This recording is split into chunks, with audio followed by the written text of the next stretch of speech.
So today in the wildlife department, we're going to take a look at rock pigeons.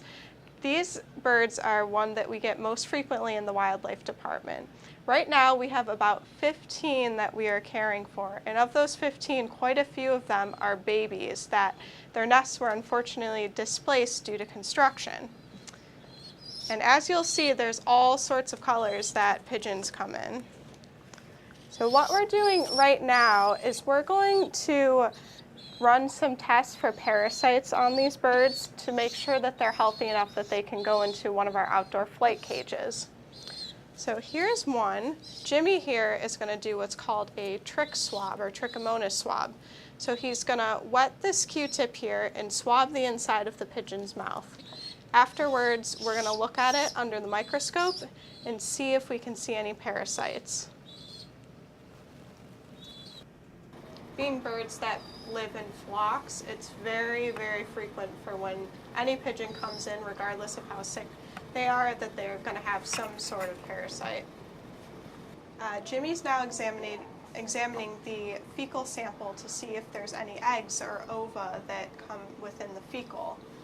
We do a fecal float, so what happens is we'll collect some of the fecal matter and we'll add a liquid to it that'll encourage the eggs to float up to the top and stick on a cover slip, so then we can look at it under the microscope and see if there's any evidence of something that might be harming the bird's digestive systems or things like that.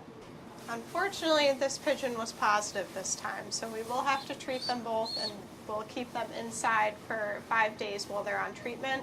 We'll do this again then, and we'll check and see, and if he's negative, then he'll be able to go into one of our flight enclosures.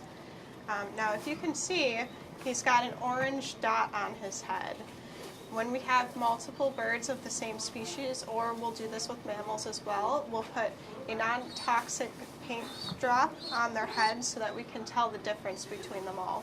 Because they'll all get a slightly separate and different treatment plan depending on their weight, how they're doing, how willing they are to eat on their own. So this pigeon ended up being negative for both the trichomonas swab and the fecal swab, so he's going to go out to our flight enclosures, and we will still weigh him daily so we can make sure that he's eating enough and acclimating well to the outdoor elements.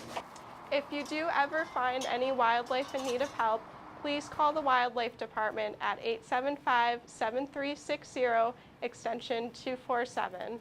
So here we are out in our pigeon parlor. We're going to let this guy out so he can get used to outside and start practicing his flying a little bit more and acclimate to his new pigeon friends out here.